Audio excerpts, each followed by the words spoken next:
Now we welcome Professor Glenn Kirschner, who has prosecuted dozens of murder trials. Professor Kirschner, welcome to GW News Now. Thanks for having me. So starting off, the prosecution rested on Tuesday morning. So looking back at their case, is there anything that you think they should have done differently? No, I was a federal prosecutor for 30 years, and the case that I saw the prosecution team try was about as close to flawless as a case that I've ever seen tried. There are a couple of weak spots. I don't think they're significant problems, but there are a few things the defense will now try to take advantage of now that they are presenting their witnesses. But it was a very strong prosecution case.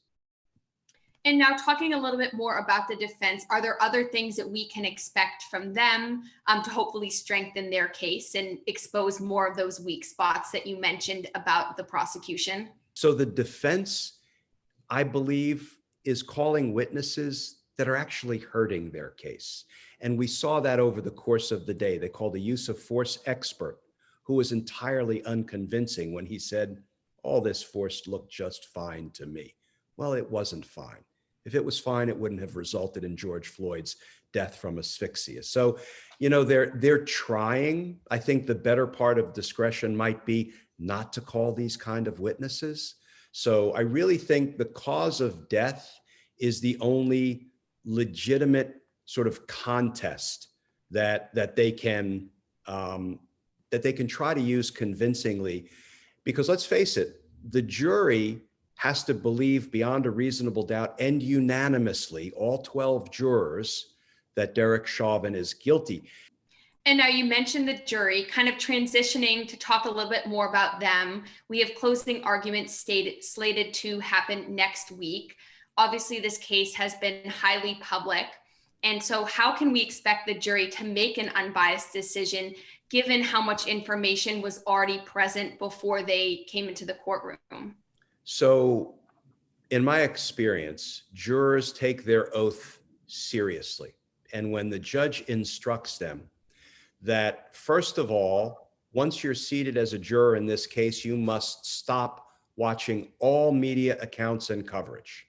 And I believe that they take that admonition seriously and they follow the judge's instructions.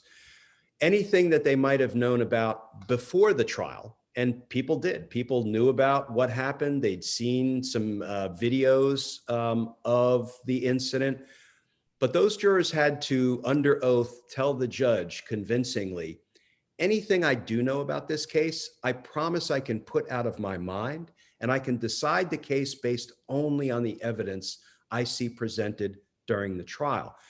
And you mentioned you think that Chauvin will be convicted.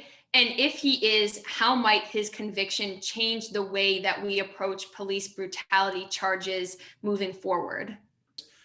I can't say. I hope it does, because excessive force, we've been steeped in police excessive force for so long that we become numb to it, and we can't let ourselves become numb to a circumstance where a citizen who, the police are sworn to protect actually gets abused. All right. Well, Professor Kirschner, thank you so much for coming on GW News Now and sharing your insight. We appreciate it.